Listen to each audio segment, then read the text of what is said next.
Welcome to the settlement. I'm Fen, and in what's becoming the monthly What's New on the KDS, we're welcoming candy and cola to our dwellings.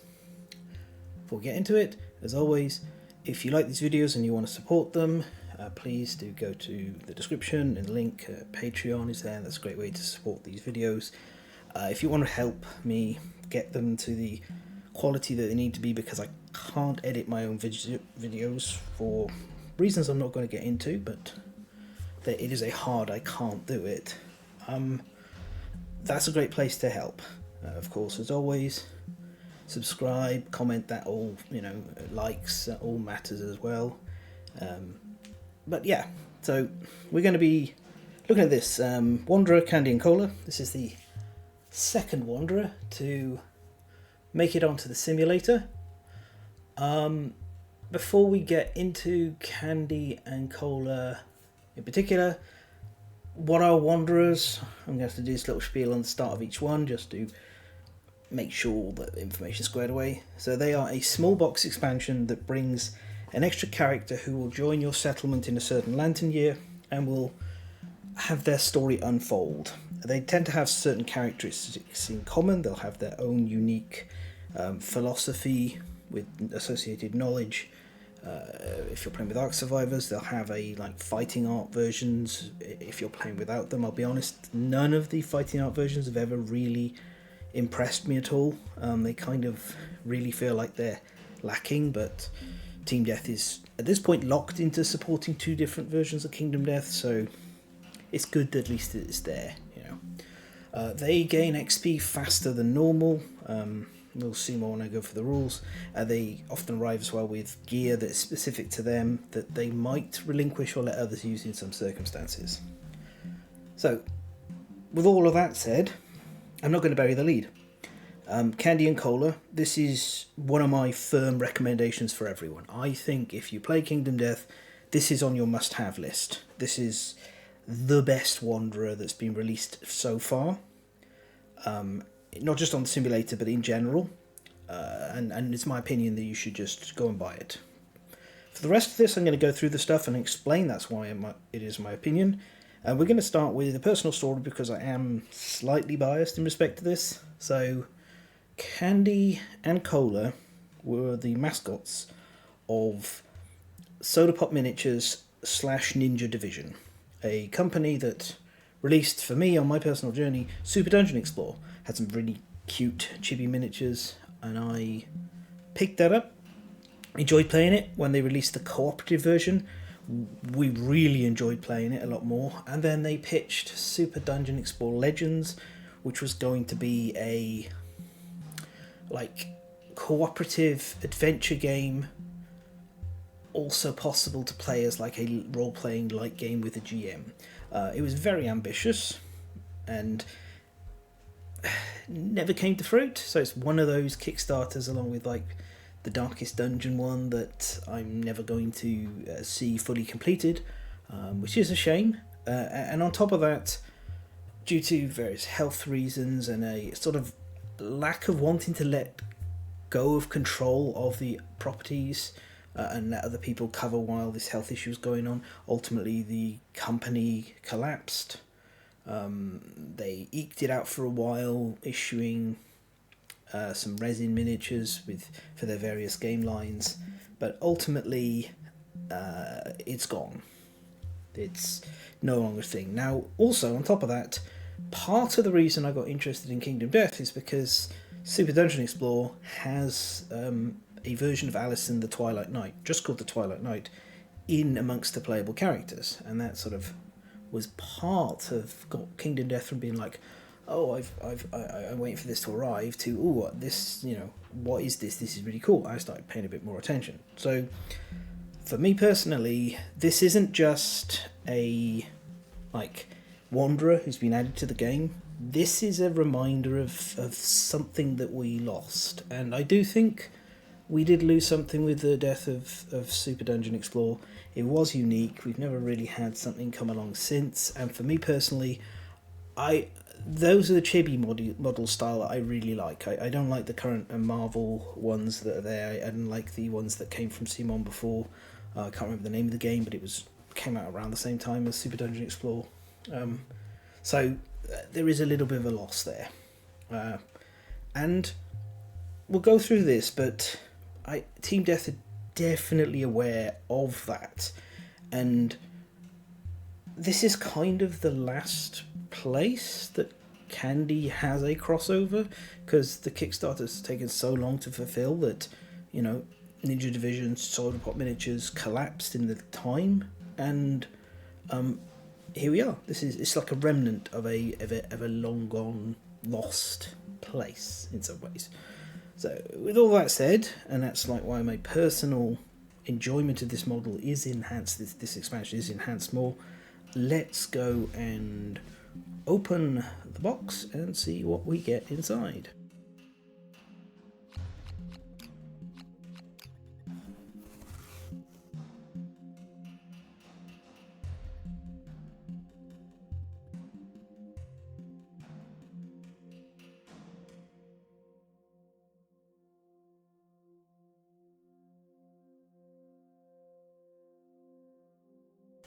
And here we are. This is the miniature as it comes. It depicts Candy holding a stiletto heel knife.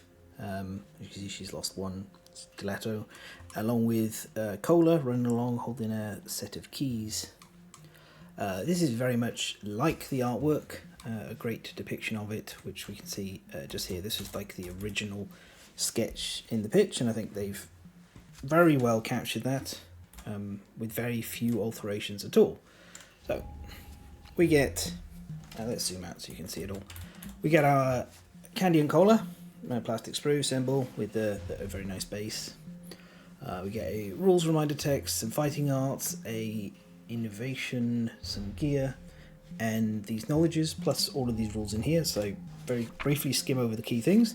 You can pause this and read everything if you want to. Main things to note here is when she arrives in Lantern Year 2, so she's the earliest wanderer that can possibly turn up. That's very beneficial because settlements at the very start of a campaign are at their most fragile. They have the worst gear, they have the smallest population, short of things going horribly wrong and getting wiped, and they're most vulnerable to upsets. So having wanderers arrive to add an extra member to the population, especially when they have stats like this, like stat boosts, and bring their own equipment, is very, very helpful. It's part of the reason I highly recommend the Ringtail Vixen, because that also helps with the early game by giving you this bookmark that can prevent the worst possible birth outcome from intimacy, so that helps the starting campaign as well. And these are always the best things, because no matter what, at the moment until we get the first hero, we're always constantly playing the early game stuff more than anything else. That's just natural. Even if you're completing campaigns all the way through, you're going to play the early game more than anything else. And as a community, we've definitely played mostly early game and less of the late. Candy starts with the Hunt XP at 3. She's got 6 movement. Candy starts with Hunt XP at 0. She's got 3 survival. No, it's 0 insanity, 6 movement, which is a really good stat, 1 luck, 2 courage, 1 understanding, 1 lumi, 1 torment, and 1 systemic pressure. So if you're not familiar with them, lumi and torment and systemic pressure are part of the Ark Survivor system. I will have a series going through Ark Survivors in the future, but the main thing to say is lumi's currency to buy knowledges. Torment makes brain trauma more dangerous. You have to subtract total torment from your brain trauma rolls, and systemic pressure does the same for body. So Candy is, while she has this like great movement and stuff, she's a little bit more frail and fragile than maybe your starting survivors were because of those. It puts her in a position where you don't really want to risk her as being like the main person to soak damage. And with 6 movement, really we kind of want her to be performing a more combative damage dealing role anyway, because she's more likely to be able to get the blind spot. Disposition is this extra stat. It's tracked up and down as the as things happen in the settlement, essentially you want to keep disposition going upwards because that's where the best results are. So treating wanderers well tends to offer the best rewards. She doesn't get any benefits of newborn survivors because she's not newborn. She also has veteran and candy pop, and her fighting art starts out as Phantom Friend, and that represents Cola. It cannot ever be removed.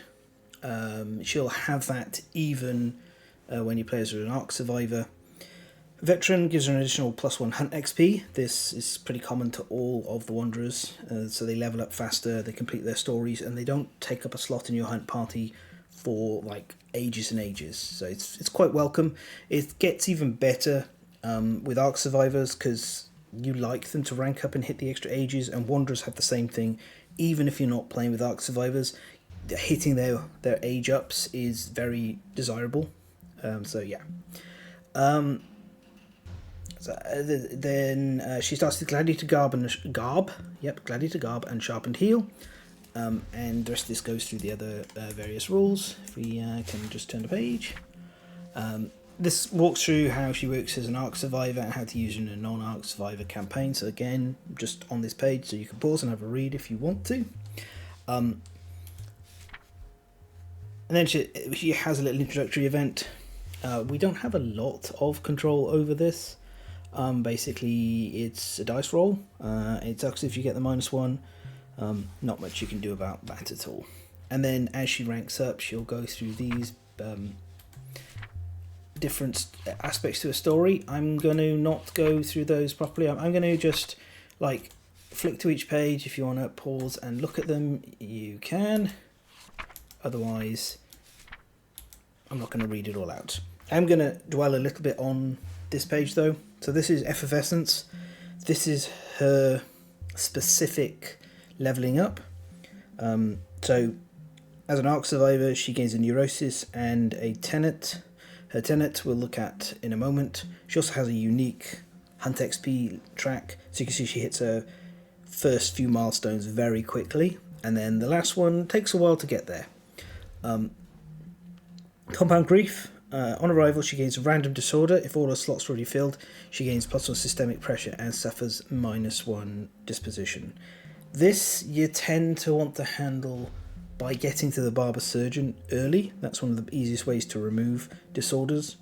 And if you're at a point where you'd have to send her out and you don't have at least one empty slot for disorders, you probably should just leave her back, because I genuinely think you want to keep Candy's disposition as high as possible. So that's all of her ranking up bits and pieces. Let's look at her cards. First of all, we got Trinket. This is an update to the Living Glossary. It's a special rule. It's one of my favourite new special rules. Trinket, a gear special rule. The gear is portable enough to carry without being an encumbrance. A survivor may carry up to 1 trinket gear outside of their gear grid. This is one of the various ways that Team Death are trying to get around their own sort of self-imposed limitation, which is they created these gear grids that hold 9 slots, and there's a constant pressure on the gear grids. So Trinket just gives you a little something extra that you can hold outside the gear grid. There's a whole bunch of cards I think would be so much more playable if they were trinkets and you just don't play them otherwise. Bug Trap would be an example. If I could have that in a trinket slot, I'd be using it more often. As it stands, I generally don't bother thinking about it unless I'm playing with Verminism, and even then I kind of begrudge using it. So I think this is a really, really good rule. I'd like to see it retrofitted to a bunch of other things in the future. So yeah, it's great. Then we got her fighting arts. Oops. So let's see if we can get them both out. Right. So we've got Phantom Friend. She's always going to have this. It's got unique art for her. This goes into the deck. And that means you can sometimes have 2 Phantom Friends in the Fighting Art deck, which is kind of fun. This is the same as the normal Phantom Friend otherwise, so I'm not going to go through in detail here. The other one is Reframe. This is non-Ark Survivor campaigns only, and during your act you may spend 2 survival to remove one of your disorders. So we're already seeing just here we've got a tool to handle this and get rid of these disorders on top of having using the Barber Surgeon. So she's got a little bit of capability to help herself as well. Then we got over here the knowledge versions of Reframe. So this is a little bit rougher for Candy, because Reframe,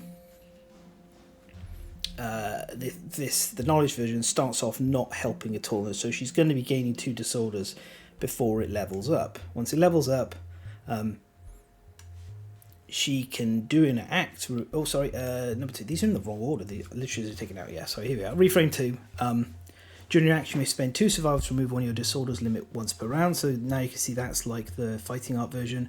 And when you remove a disorder, you gain 1 observation, and that is 8 observations to advance. And then you get Reframe 3, where Candy gets her classic pink hair back. And this just lets you remove one of your disorders, gain +2 survival limit once per round. This is just really good. And these will be in your knowledge deck as well, so other survivors can get access to them. I really like this. It's not like super powerful. I feel obligated to put these in the right order. I don't know why. It's just like, it's a nice quality of life thing, and I really like the design of the level 3 version, because you can look at it and be like, well, why would I want this if I don't have any disorders? Perhaps it's time to replace it. But if you gain disorders on the hunt, or you gain disorders during the showdown, then suddenly you're able to turn them into survival, and the limit once per round is like great. So this is just a good, nice supporting knowledge that I think isn't totally busted. You don't want it on everyone, but it justifies its position on a grid. Nice little offensive tool and survival gaining tool. And it gets even better if you have ways of self-inflicting disorders. So just something to keep an eye out for. Her innovation, not going to talk about when you get this, not going to go into with too much detail, but the big thing here is it does allow other survivors to use Candy's gear, and it has this activation that lets you generate tonics depending on her disposition. If she's at disposition 0, you're going to get a teary tonic. Otherwise, she loses a disposition and you get in random unique soda rare gears, which is where the trinket comes into play. So we got them here. I'm actually going to pull them off one at a time. So we have our teary tonic, item consumable, fragile, soluble soda. Fragile and soluble means this is relatively vulnerable to being broken. These are like common across all of these sodas, the tonics.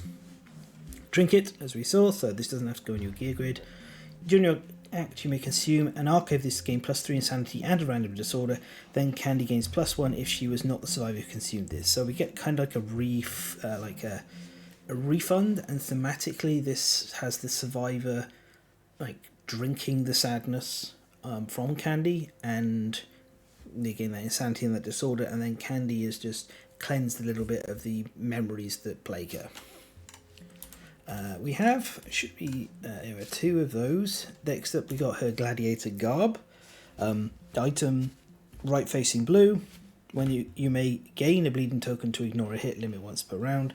Ignoring hits is strong.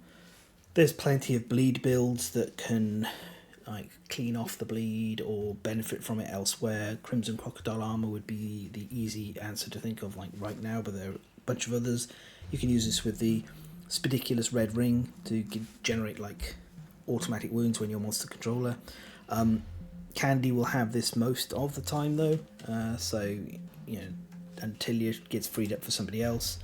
If it gets freed up, I'm not going to spoil, then you could use it elsewhere. Sharpened Heel. This is a weapon melee dagger metal. It's 3 speed, 7+ accuracy, 3 strength. It's got Savage. After making a wound attempt roll with this, you may gain a bleeding token to increase your roll result by 2, limit once per round. So that's a very solid weapon.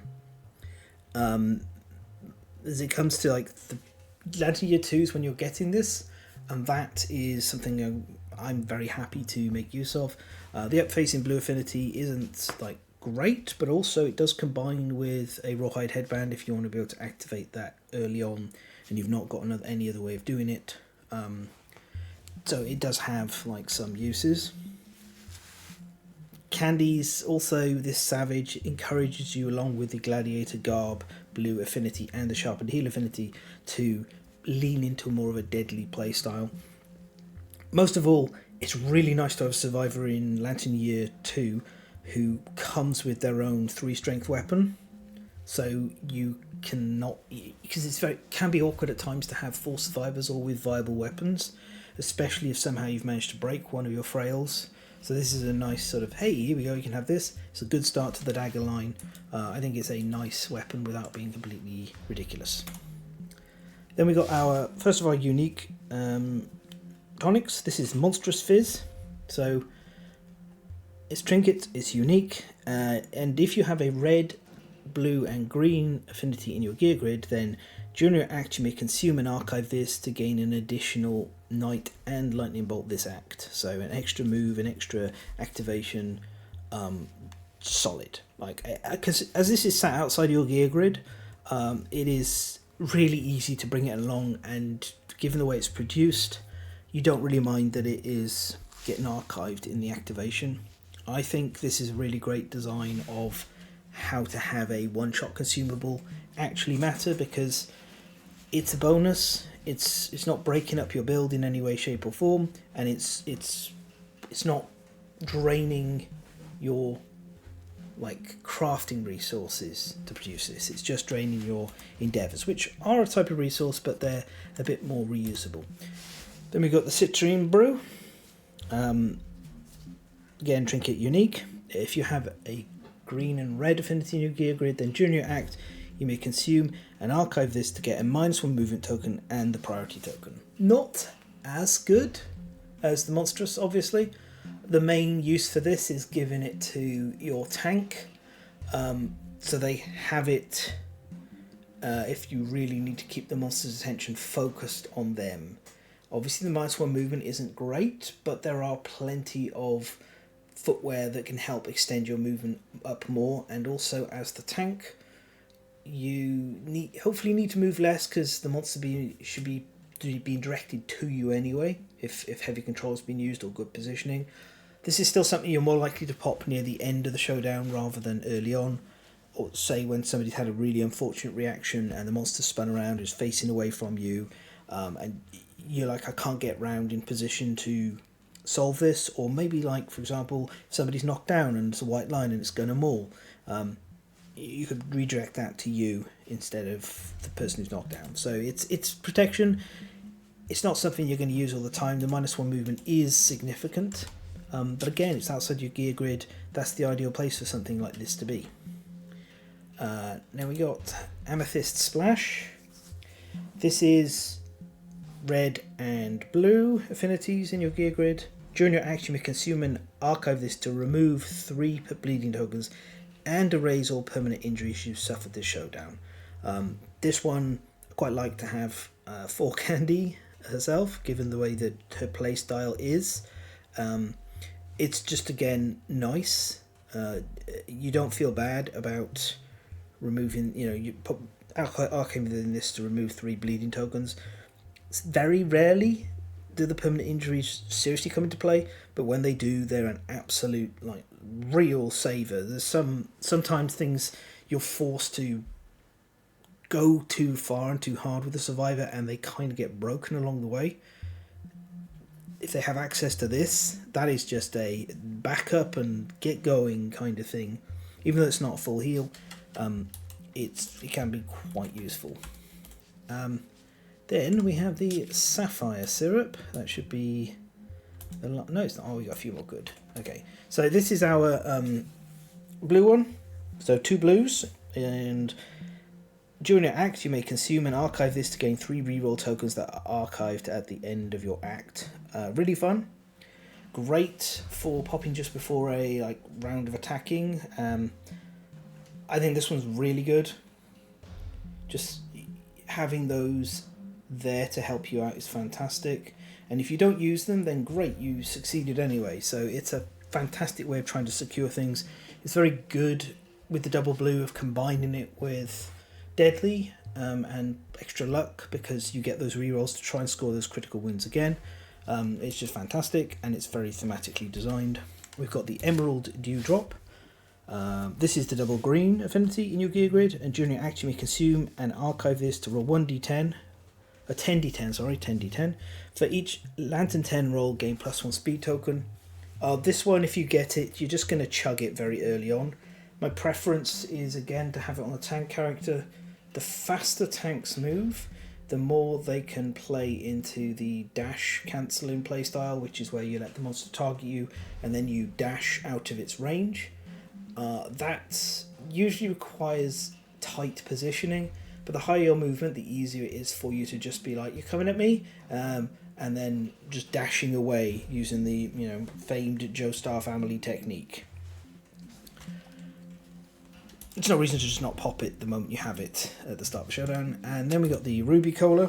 So during your act, you may consume and archive this to increase all your attack roll and wound attempt roll results by 2 until the end of round. Fantastic. This is a really good example of how red themed affinities can be employed. Often they lean into like automatic attacks or things like that, like automatic hits. This is... I really, really like the extra bonus on the wounding results on this. I prefer that over automatic hits because, I want to wound. I'd rather automatic wounds. I'd rather critical wounds most of all, automatic wounds second. But I'd rather miss than hit and fail to wound if that is my choices. So that's all of those. Right, now I am going to, at this point, get into a little bit of a just spoiler talk about the end of Candy's story, which is the bit that sold me on how good this was, so I can't really finish this review without talking about that. You can skip ahead to the final words, or you can just hop off here with my recommendation before I get into spoiling the end of her story. Otherwise, here we go, brace yourselves. So, once you have gotten Candy up to her top age marker, you trigger her 4th rank, which is called Stay Forever. And this is Candy understands there is no other world to return to. Her homecoming is happening right now. Candy does not leave. Most wanderers do leave. She chooses to remain with the settlement until she dies. Determine her temperament based on the level of reframe she has reached at the moment. At reframe 1, no dreams left, unable to see a world beyond the darkness, she submits to this place. Candy immediately retires and spends her day listless, reliving her traumas, laying on the ground, clutching nothing. She sleeps a dreamless sleep, suffer -100 disposition. This means that the fountain is only going to produce tears. Reframe 2, battered but unbroken, let's make the best of what we have together. Gain +4 disposition. Candy gains +3 courage, +2 systemic pressure, and +2 torment. She also gains 3 soda rare gears of your choice. And then, if you've gotten to reframe 3 by the time that she reaches rank 4, behind her gaze, Candy's memories illuminate her world in a shining prismatic light. Candy gains +3 courage and +1 luck, reduces systemic pressure and torment to 0. She loses the veteran ability and gains the ageless ability, which we can see this artwork is depicting near at the top with her struggling with it all, and then here she is with it all reframed properly.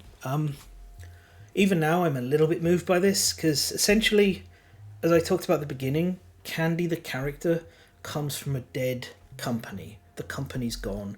The games are, some people own them, still play them, but they're kind of just going to fade away. And Kingdom Death somehow has become the last place where Candy gets to be. And this has clearly been written with that kind of knowledge in mind. I can't say for certain, but I feel like Anna Poots is behind this writing, because often when I'm sort of very touched by a piece of writing, I find out that she's been crafting some of it. Like the Killennium Butcher stuff, Adam confirmed that he set it up and then she wrote everything in place and nailed it all down. Regardless, the whole of Team Death as a group, and whoever specifically wrote this, or the people who wrote this, thank you, because this is just really, it's really nice. It is nice to just see and be like, okay, well, there is a home for a character who's been in and out of Kingdom Death for a long time. She was released originally in the first Kickstarter. I have that model. It didn't get any rules. It was going to, but it didn't. But now here we do, and yeah, it's kind of touching for a game to look at another franchise that they had some crossovers with, and accept and acknowledge that franchise's time is gone, and we still exist afterwards. So we're gonna welcome this lost mascot into our game for as long as it may last. And yeah, I really like that. So it's really well done. It's really well done. So there we have it. Between the unique trinket rules, the incredibly well crafted personal story of the early time that Candy turns up and how important that can be for a settlement, and the way that she is balanced to be helpful, but she's not just a no-brainer that you're gonna just like, oh, she's here, it'll be fine. You do have to look after her. You do have to take some care and work on her objectives to really get the best result for you and her and the settlement as a whole. And that is just wonderfully well crafted. Board games are art, but sometimes they don't reach the bar, and then sometimes you get something like this. And honestly, as I said in the beginning, I'm primed to be more favourably positioned towards this, but it is not often I play with Kingdom Death content and I felt a bit choked up. And I did when I first finished this, and I'm getting a bit choked up now again because it's really good. So absolutely recommend it. It is available on the KDS store for $5 for digital, which means, come on, $5 for something this good that I think you should use in every campaign. Or $50 in physical, plus shipping and taxes, which is more expensive, but still I think it is worth getting. I can't recommend enough. I have been seriously considering picking up a second copy, so I can paint Candy with her like brown hair and then have her in a pink hair when she finishes the story, or just to keep it to have one sealed. Because, and I'm not somebody who collects Kingdom Death stuff to keep it in boxes sealed normally. I want the game pieces. I want to play, not collect. But this I kind of do. So I really can't do anything more now except give this the highest praise I can. I think this is an essential purchase for everyone, especially if you play with Ark Survivors now, where you get the most out of this, but it's still very good played just as a normal Survivor with the normal original fighting arts. I can't recommend this enough. So there you go, and that's it. Thanks for watching, and happy hunting.